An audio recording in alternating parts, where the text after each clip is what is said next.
Hello children, we are class 10. We are continuing the lesson sectors of Indian economy. If you listen to this video and go through the lesson nicely, you will be able to understand the lesson very nicely. Stepwise.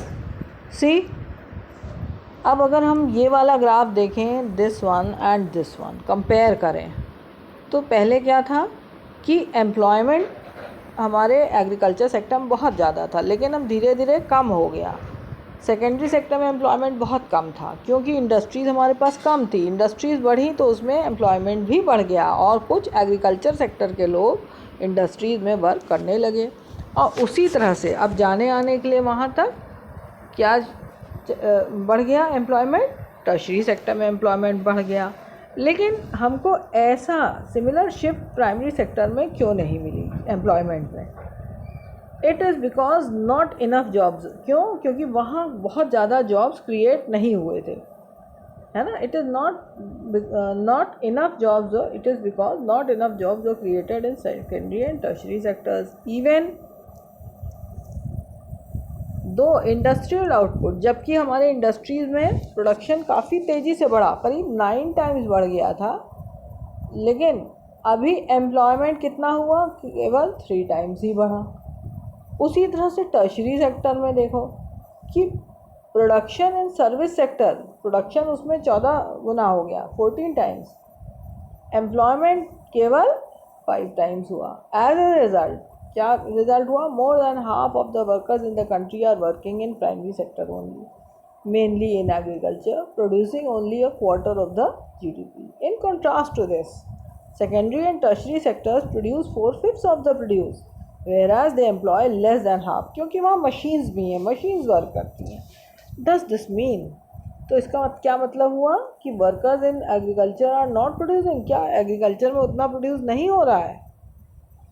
What it means is that there are more people. इसका मतलब ये हुआ कि ज़्यादा लोग agriculture में हैं, जितना ज़रूरी है उससे कहीं ज़्यादा एग्रीकल्चर में लगे हुए हैं। तो इसका मतलब क्या हुआ कि अगर एक खेत में 4 लोग, एक फैमिली में एक किसान के पति पत्नी हैं और उसके 3 बेटे हैं, तो मतलब 5 लोग हैं। तो वो क्या करते हैं कि 5 लोग उसी खेत में लगे रहते हैं, छोटे से प्लांट के टुकड़े में। तो थोड़े दिनों में क्या होता है, 2-3 साल बाद वैसे उसके खेत में जो है 4 क्विंटल गेहूँ होता था, 4 क्विंटल क्या कहते हैं राइस होता था।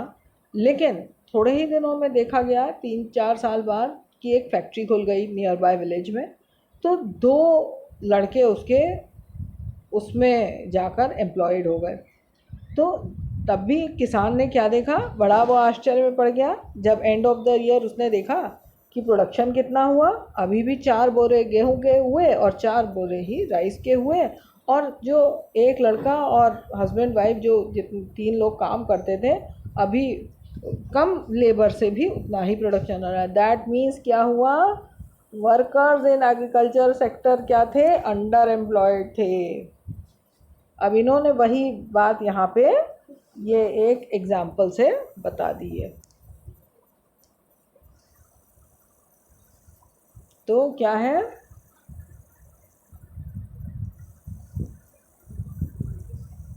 So we can say this kind of underemployment is hidden in contrast to some who does not have a job and is clearly visible unemployed. तो ये एक तरह से कैसा है? डिस्गाइज्ड अनएम्प्लॉयमेंट है, छुपा हुआ अंडर एम्प्लॉयमेंट है ये, है ना। या वो एक तरह से 2 लोग अनएम्प्लॉयड ही हैं। अब एक और एग्जांपल ले लो। नाउ सपोजिंग, अब ना you have to read this example on your own. इधर जो लेफ्ट हैंड साइड पे लिखा हुआ है एग्जांपल अपने आप से पढ़ो। एक हमने अपने मन से एक एग्जांपल बता दिया था, एक नेक्स्ट एग्जांपल देख लो। Now supposing a landlord Sukharam comes and hires 1 or 2 members of the family to work. वही पिछले एग्जांपल का आगे बताया हुआ है, you have to read it, ठीक है। तो ये जो अंडर एम्प्लॉयमेंट है, ठीक है, under employment can also happen in other sectors. For example, there are thousands of casual workers in the service sector in urban areas who search for daily employment. They are employed as painters, plumbers, repair persons, ठीक है। Many of them don't find work every day, रोज़ काम नहीं मिलता है, तो क्या हो गया, ये भी अंडर एम्प्लॉयमेंट हो गया एक तरह से, ठीक है। नेक्स्ट देखो, ये क्वेश्चन बहुत इम्पॉर्टेंट है और ये आता है how to create more employment. तो ये वाले टॉपिक में हम देखेंगे कि कैसे और एम्प्लॉयमेंट क्रिएट किया जाए, कैसे इंक्रीज किया जाए एम्प्लॉयमेंट फॉर पीपल, ठीक है। अब देखो एग्जांपल देख लो, take the case of Lakshmi with a 2 hectare plot unirrigated land, government can spend some money और banks can provide a loan. Government उसको थोड़ा उस पर मनी खर्च कर सकती है, जैसे उसको इजी लोन्स मिल सकते हैं टू कंस्ट्रक्ट अ वेल, है ना, for a family to irrigate the field. Lakshmi will then be able to, अब जो है लक्ष्मी अपना लैंड इरिगेट करके एक और क्रॉप ले सकती है ना, crop wheat during the Rabi season. Let us suppose that 1 hectare of wheat can provide employment for 2 persons. कि अगर 1 हेक्टेयर लैंड है उसका, तो 2 लोग 50 दिन तक काम कर सकते हैं, इंक्लूडिंग सोइंग, वाटरिंग, फर्टिलाइज़र, ठीक है, एप्लीकेशन एंड हार्वेस्टिंग, ठीक है।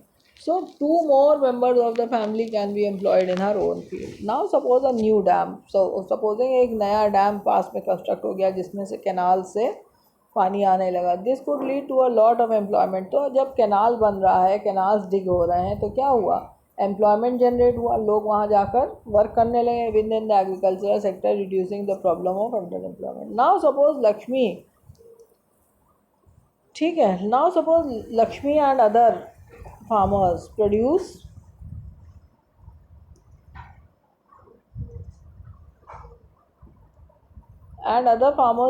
more than before, there would be a need to sell some of this। ये अगर वो ज़्यादा पैदावार होती है उसके खेत में तो वो थोड़ा बेच सकती है। फॉर दिस दे में रिक्वायर ट्रांसपोर्ट, अब बेचने के लिए उनको ट्रांसपोर्ट की ज़रूरत है ना, नियर बाय टाउन तक ले जाने के लिए उसने एक ट्रक मंगवाया, है ना, या बैलगाड़ी मंगवाई to the nearby. If the government invest some money in transportation and storage of crops और मेक्स बेटर रूरल रोड्स, तो mini trucks can reach everywhere. अगर रोड कंस्ट्रक्शन गवर्नमेंट ठीक से करवा देती है तो छोटे छोटे ट्रक्स, मिनी ट्रक्स जो हैं, दूर दराज के इलाकों में अंदर अंदर फार्म्स तक पहुंच जाएंगे, है ना, लक्ष्मी जैसे फार्मर्स के पास तक, हु नाउ हैव एक्सेस, जिनको अब पानी भी मिल गया है और अपने ग्रो भी अच्छे से करते हैं और सेल भी कर सकते हैं। दिस एक्टिविटी कैन प्रोवाइड, अब बेटर रोड्स बनाने के लिए अब रोड्स बनाई गई तो क्या हुआ, एम्प्लॉयमेंट मिला, ठीक है। पहले हमने देखा था यहाँ डैम कंस्ट्रक्ट हुआ था तो एम्प्लॉयमेंट मिला, कैनाल्स डिग हुए, एम्प्लॉयमेंट मिला। अब यहाँ हमने क्या देखा कि बेटर रोड्स कंस्ट्रक्शन हुआ तो उसकी वजह से तब एम्प्लॉयमेंट मिला, ठीक है। उसके बाद Lakshmi need is not confined to water. Lakshmi की नीड जो है सिर्फ वाटर तक नहीं है। To cultivate the land she also need seeds, fertilisers, agricultural equipments, pump sets to draw water. Being a poor farmer she can not afford, लेकिन poor है इसलिए सब नहीं उसके पास है ना, अफोर्ड नहीं कर सकती है उतने पैसे से। So she will have to borrow, इसलिए उसको मनी लेंडर से हाई रेट पर बोरो करना पड़ेगा, है ना। अब मनी लेंडर से जब बोरो करेगी तो हाई रेट पे, है ना, लेकिन अगर हमारी गवर्नमेंट उसको देगी तो क्या होगा, रीज़नेबल रेट पे मिलेगा उसको। She will be able to buy all this, तो वो सभी चीज़ खरीद सकती है और कल्टिवेट कर सकती है अपना। This means that along with water we also need to provide cheap agricultural credit. तो एक तीसरा एम्प्लॉयमेंट है ना, to for farming to improve, ठीक है। अब another way by which we can tackle this problem is to identify, promote and locate industries, की industries हम वहाँ पे ग्रो कर सकते हैं। इंडस्ट्रीज़ कैसे लगाई जा सकती हैं, जैसे अरहर दाल है, for instance suppose many farmers decide to grow arhar and chickpea, है ना, सेटिंग अप अ दाल मिल, पास में ही एक दाल मिल खुलवा दी गई, ठीक है, एक बड़े फार्मर ने दाल मिल खोल ली या गवर्नमेंट ने एक दाल मिल खोल दी एंड प्रोसेस दी, है ना, उसको प्रोसेस, जब दाल मिल खोली गई तो क्या हुआ, उसमें कुछ एम्प्लॉयमेंट मिला लोगों को, ठीक है। साथ में एक कोल्ड स्टोरेज खोल दिया गया जिससे एक्स्ट्रा प्रोड्यूस, जैसे पोटैटोज़ की, अनियंस की, वो वहाँ पे कोल्ड स्टोरेज में जा सकता है एक्स्ट्रा प्रोड्यूस, ठीक है, और सेल हो सकता है जब प्राइस बढ़ जाए। In the villages near forest we can start honey collection centres, है ना, जो फॉरेस्ट के पास जो लोग रहते हैं उनको छोटे छोटे बिजनेस जैसे हनी, शहद को पैदा करने की टेक्निक सिखाई जाए, जिससे शहद वो ग्रो बना सकें बीज के हेल्प से और वो बेच सकें, तो इससे एम्प्लॉयमेंट जनरेट हो सकता है ना। It is also possible to set up industries that process vegetables, है ना, जैसे वेजिटेबल्स ज़्यादा एक्स्ट्रा हुए तो आपने पोटैटो चिप्स की मशीन लगा दी, बहुत बड़ा प्लांट, जैसे जो आपके पैक्ड चिप्स आते हैं बाज़ार में, तो वह उसका प्लांट लगा दिया।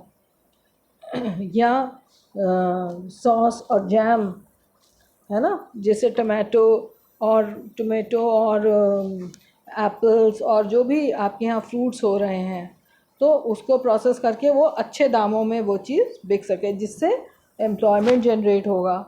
तो industries located in semi rural areas are not, है ना, ज़रूरी नहीं कि अर्बन एरियाज़ में ही ये मशीन्स लगें। तो एक और क्वेश्चन है, how can you generate more employment. एक रूरल एरियाज़ में एक क्वेश्चन होगा, how can you generate more employment in urban areas. दो क्वेश्चन हो गए जिसके आंसर्स आपको you have to find out. अब देखो, do you know in India that about 60% of population 5 to 29 years age में है। Out of this only 51% are attending educational institutions. तो ये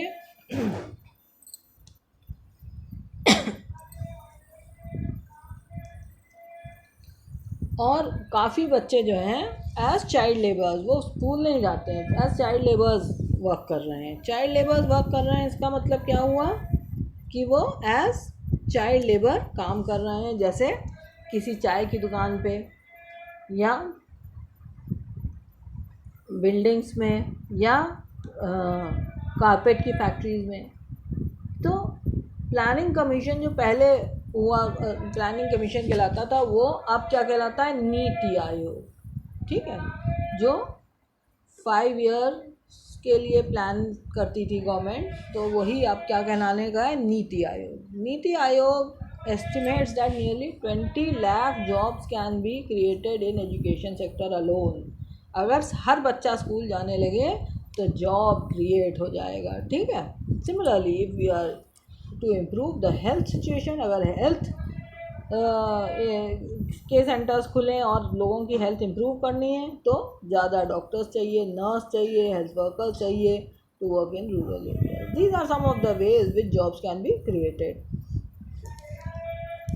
एवरी स्टेट और region has potential for increasing income. तो हर state के पास इतना पोटेंशियल है कि वो अपने लोगों का इनकम इंक्रीज कर सकता है, employment. It could be tourism, है ना, जैसे हमारे यहाँ अगर कोई आसपास के एरिया में कोई अच्छा वाटर पार्क बना दिया जाता है, या जैसे हमारे एरिया के पास पीलीभीत में वहाँ दुधवा नेशनल पार्क है, उसको काफ़ी अच्छा टूरिज़्म के दृष्टि से डेवलप कर दिया गया है, तो इसी तरह से टूरिज़्म बढ़ सकता है। तो regional craft industry, new sectors like IT, some of these would require proper planning. तो ये इनको प्रॉपर प्लानिंग की ज़रूरत है कि प्रॉपर प्लानिंग के हिसाब से ही डेवलपमेंट हो सकता है। और इसमें हम एवरी ईयर हमारे यहाँ additional employment of more than 35 lakh people हो सकता है, ठीक है। अब हमको एक बात समझना चाहिए कि we must realise that some of the suggestions discussed above, है ना, ये बहुत हम लोग बातों में तो डिस्कस कर सकते हैं, लेकिन ये कुछ शॉर्ट टर्म है और कुछ लॉन्ग टर्म मेजर्स हैं, ठीक है। इसी को सोचते हुए गवर्नमेंट ने क्या किया, देखते हुए right to work law implement किया है, ठीक है। राइट टू वर्क लॉ में क्या है कि in about 625 districts of India it is called Mahatma Gandhi rural employment guarantee act 2005, मनरेगा 2005। इसमें क्या है, this is a short answer, all those who are able and are in need of work ना, उन जिनको काम चाहिए इन रूरल एरिया। रूरल मतलब क्या होता है? रूरल मतलब गांव। बिल्कुल लर्न कर लो, रूरल मतलब गांव। तो उसमें 100 डेज गारंटी दी है गवर्नमेंट ने काम की in a year by the government. If government fails, अगर वो नहीं दे पाती है, it will give unemployment allowances, तो उनको अनएम्प्लॉयमेंट अलाउंसेस मिलेंगे। The type of work that would these the types of works that would in future help to increase the production from land, है ना, ऐसा एम्प्लॉयमेंट मिलेगा जिससे फर्दर हमारे यहाँ प्रोडक्शन बढ़े। अब नेक्स्ट टॉपिक आ गया हमारे यहाँ ऑर्गेनाइज्ड एंड अनऑर्गेनाइज्ड सेक्टर। देखो, ठीक है, अनऑर्गेनाइज्ड सेक्टर वो होता है जो एक प्राइवेट काम लोग करते हैं, या दुकानों पे काम कर लेते हैं, या स्कूल में प्राइवेट टीचर्स होते हैं। This is unorganised sector. Organised sector क्या होता है? जैसे गवर्नमेंट सेक्टर है, ठीक है। यहाँ पे कांता और कमल का एग्जांपल दिया है। Kanta works in an office, she attends her office from 9:30 to 5:30, she gets salary regularly at the end of every month. In addition, salary के एडिशन में उसको क्या मिलता है? उसको पीएफ भी मिलता है, ठीक है। इस तरह से देखो, शी गेट्स पीएफ ऑल्सो, है ना। She also gets medical and other allowances. Kanta does not go to office on Sundays. This is a paid holiday. When she joined work, she was given appointment letter stating all the terms and conditions of work. एक और example हम देखते हैं, ये organise, Kanta is an organise sector. और एक कमल का example देखते हैं, उसका जो नेबर है, he is a daily wage worker in the nearby grocery shop, ठीक है, किराने की दुकान पे। He goes to the shop at 7:30 और रात में 8 बजे तक। अब वर्किंग पीरियड भी देख लो, ज़्यादा है इनका। He gets no other allowances apart from wages, बस उनको वेजेस मिलते हैं और ही इज़ नॉट पेड। और जिस दिन वो काम पे नहीं जाता है उस दिन उसको पैसा नहीं मिलता। He has therefore no leave, इसीलिए उसको कोई लीव नहीं मिलती, ना संडे को, ना पेड हॉलीडेज हैं उसके। Nor was he given any formal letter, ना ही उनको कोई ऐसा लेटर मिला था। ही कैन बी आस्क्ड, वो कभी किसी भी समय उसका एम्प्लॉयर कह सकता है जाओ और काम छोड़ के जाओ, अभी हमारे पास इस महीने कोई काम नहीं है। तो अब ये हमने क्या देखा कि कांता किस में है? एक ऑर्गेनाइज सेक्टर में है, और कमल जो है वो अनऑर्गेनाइज्ड सेक्टर में है। Organise sector covers those enterprises और places of work where the terms of employment are regular and therefore people have assured work. They are registered by the government. Rules and regulations government के according होते हैं। Factory act, various laws लागू होते हैं, जैसे factory act, minimum wages act, payment of gratuity act, shops and establishment act etcetera. It is called organised. Organise क्यों कहलाता है? क्योंकि कुछ फॉर्मल प्रोसेसेस और प्रोसीजर्स वहाँ फॉलो किए जाते हैं। Some of these people may not be employed by anyone but may work on their own, but they too have to register themselves with the government and follow rules and regulations. Workers जो है organise sector में क्या होता है? Enjoy security of employment, मतलब वो जल्दी अपने काम से निकाले नहीं जाते हैं। दे और एक फिक्स्ड नंबर ऑफ आवर्स वो काम करते हैं। अगर वो ज़्यादा काम करेंगे, वर्क मोर, तो they have to be paid overtime by the employer, और भी अदर उनको बेनिफिट्स मिलते हैं। उसके अलावा अगर आप अनऑर्गेनाइज सेक्टर की बात देखें, वहाँ पे ये इनको बेनिफिट्स नहीं मिलते हैं, ठीक है। In contrast Kamal works in unorganised sector, ठीक है, तो वहाँ कोई रूल्स एंड रेगुलेशंस नहीं है। जॉब यहाँ पे क्या है? लो पेड है और इरेगुलर है, या नॉट ऑफन नॉट रेगुलर। कोई प्रोविज़न नहीं, अगर आपने ओवर टाइम 1 घंटा काम किया आपको कोई उसका बेनिफिट नहीं मिलेगा। पेड लीव नहीं है आपकी, है ना, लीव ड्यू टू सिकनेस वगैरह कुछ नहीं मिलती है। एम्प्लॉयमेंट जो है आपका सिक्योर नहीं है। When there is less work, such as during some seasons, some people may be asked to leave the job. This sector include a large number of people, बहुत ढेर सारे लोग ऐसे सेक्टर में काम करते हैं on their own doing small job such as selling on the street और डूइंग रिपेयर वर्क एक्सेट्रा।